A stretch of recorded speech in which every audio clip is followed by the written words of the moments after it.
আসসালামু আলাইকুম, কেমন আছেন সবাই? তো এই ভিডিওতে আমরা দেখব যে আমাদের মোবাইল যতই পুরনো হতে থাকে ততই কিন্তু সেটা স্লো কাজ করতে থাকে। নতুন অবস্থায় খুব ভালো কাজ করে, ধীরে ধীরে স্লো হয়ে যায়।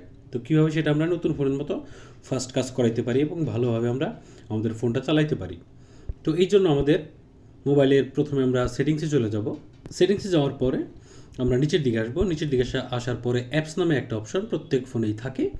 তো আমরা অ্যাপসের মধ্যে ক্লিক করব। অ্যাপসের মধ্যে ক্লিক করার পরে এখানে ম্যানেজ অ্যাপস দ্বিতীয় নম্বর যে অপশনটা, সেই অপশনটার মধ্যে ক্লিক করে দেবো। ঠিক আছে, ম্যানেজ অ্যাপসের মধ্যে ক্লিক করার পরে এখানে আপনার যত অ্যাপ আছে তার লিস্ট চলে আসবে।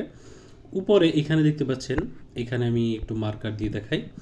এখানে সর্টিং বাই অ্যাপ নেম, মানে ABCDEFG এরকম সিরিয়ালভাবে আপনার অ্যাপগুলো এখানে দেয়া আছে। তো আমরা এখানে যে এখানে অ্যারোটা আছে, এই অ্যারোর মধ্যে ক্লিক করব। অ্যারোর মধ্যে ক্লিক করার পরে এখানে স্টোরেজ ইউজড, মানে জায়গা দখল করে রাখছে এরকমভাবে আমরা অ্যাপগুলোকে সাজাবো। প্রথমে দেখতে পাচ্ছেন Google Chrome, Facebook, YouTube, WhatsApp. তো আপনারা এগুলো স্বভাবতই সবাই ব্যবহার করি আমরা। তো এখানে দেখতে পাচ্ছেন গুগল ক্রোম 2.34 GB। আমরা এটার মধ্যে ক্লিক করি। এটার মধ্যে ক্লিক করার পরে আমরা এখানে স্টোরেজ অপশনে ক্লিক করব। স্টোরেজ অপশনে ক্লিক করার পর এখানে দেখতে পাচ্ছেন ক্যাচ ফাইল। দেখতে পাচ্ছেন অ্যাপের সাইজ হচ্ছে 115 MB, কিন্তু এইটা টোটাল 2.3 GB জায়গা দখল করে রাখছে আপনার ফোনের অযথা। ঠিক আছে, তো এখানে অনেক ক্যাচ ফাইল জমা হয়েছে। আমরা ক্লিয়ার ডাটা করব না, যেমন নিচে দেখতে পাচ্ছেন অপশন এখানে ক্লিয়ার ডেটা। তো আমরা ক্লিয়ার ডেটার মধ্যে ক্লিক করব। ক্লিয়ার ডেটার মধ্যে ক্লিক করার পরে এখানে ক্লিয়ার ক্যাচ যে দ্বিতীয় অপশনটা, সেইটা আমরা করব। ঠিক আছে, তো এইখানে দেখতে পাচ্ছেন যে ক্যাচ দেখতে পাচ্ছেন 1.95 GB, প্রায় 2 GBর মতো এখানে ক্যাচ জমা হয়ে আছে। তো আমরা ক্লিয়ার ডেটার মধ্যে ক্লিক করে ক্লিয়ার ক্যাচ করব, এখানে ওকে দেব। তো 0 হয়ে গেল। এখন দেখতে পাচ্ছেন, তো এটা আপনারও 0 হয়ে যাবে।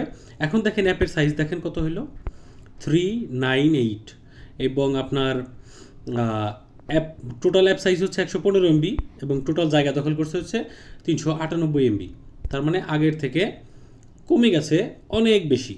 তো এইভাবে আমরা একটার পর একটা অ্যাপের, যেমন ফেসবুক দখল করে রাখছে ক্যাচ, গ্যালারি দখল করে রাখছে, এইভাবে একের পর আমরা এক ক্লিয়ার করে দেব। তাহলে আমাদের ফোনের স্টোরেজ খালি হবে, ফোনের উপর প্রেশার কমবে এবং আরও বেশি স্পিডে চলবে। এটা গেলো 1 নম্বর সেটিং। এখন আমরা 2 নম্বর যে সেটিংটা করব, সেটার জন্য আমরা যাব হচ্ছে আমাদের মানে হোম স্ক্রিনে। এখানে সিকিউরিটি নামে একটা অপশন প্রত্যেক ফোনেই থাকে।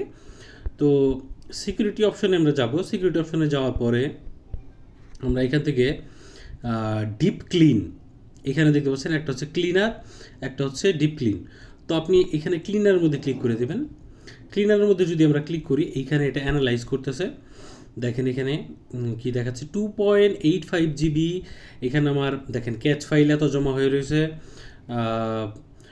আরও যে অন্য মেমোরিতে কত মানে জাঙ্ক ফাইল। তো এখানে দেখতে পাচ্ছেন আমরা কিন্তু ক্লিন করে নিলাম এবং আমাদের জায়গা কিন্তু খালি হলো প্রায় 3 GBর মতো। তো এটা গেলো আমাদের 2 নম্বর সেটিং। আমরা 3 নম্বর যে সেটিংটা করব, সেটা হচ্ছে আমাদের সবার ফোনে একটা করে ফাইল ম্যানেজার থাকে। যেমন এখানে দেখতে পাচ্ছেন আমার ফাইল ম্যানেজার মধ্যে ক্লিক করব। ফাইল ম্যানেজারের মধ্যে ক্লিক করার পরে এটা আমরা ভেতরে যাব। দেন আমরা 3 ডট, এই যে এখানে যে 3 ডট দেখতে পাচ্ছেন, 3 ডটের মধ্যে ক্লিক করব। 3 ডটের মধ্যে ক্লিক করার পরে এইখানে দেখতে পাচ্ছেন সেটিংস। তো সেটিংসের মধ্যে ক্লিক করব। দেন শো হিডেন ফাইল, এই অপশনটা অন করে দেব, মানে আমাদের লুকানো ফাইল যেগুলো আছে সেগুলো যাতে আমরা দেখতে পাই। এখন আমরা ক্লিক করব স্টোরেজের মধ্যে। স্টোরেজের মধ্যে ক্লিক করার পরে এখানে আমি মোরের মধ্যে ক্লিক করব। ঠিক আছে, মোরের মধ্যে ক্লিক করার পরে এইখানে আপনার ডকুমেন্টসে দেখবেন যে কী কী ফাইল রয়ে গেছে। দেখেন যেগুলো আপনার মানে অদরকারি ফাইল, সেগুলো আপনি ডিলিট করে দেবেন। ইমেজের মধ্যে যাবেন, যেগুলো আপনার অদরকারি ফাইল, যেগুলোর থাম্বনেল অ্যাড হয়ে রয়েছে, সেগুলো কিন্তু হিডেন ফাইল এখানে দেখাবে। আপনি এখান থেকে 1 by 1 ডিলিট করে দেবেন। যেমন আমি আপনাদের সুবিধার্থে একটা দেখাই দিই।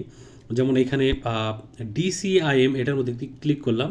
এখানে দেখেন DJI অ্যালবাম একটা ফোল্ডার ক্রিয়েট হয়েছে, DJI এক্সপোর্ট, ফিল্মোরা গো, লাইট কার্ড, এগুলো আমি ইনস্টল করছিলাম কিন্তু ব্যবহার করি না। রিমুভ আনওয়ান্টেড অবজেক্ট, তো এইগুলা আমার প্রয়োজন নাই। Video editor pro, snap mode, এই ফাইলগুলো কিন্তু অযথা আমার ফোনের মধ্যে প্রেশার ক্রিয়েট করে জমা হয়ে রয়েছে, এই জন্য ফোন স্লো কাজ করে।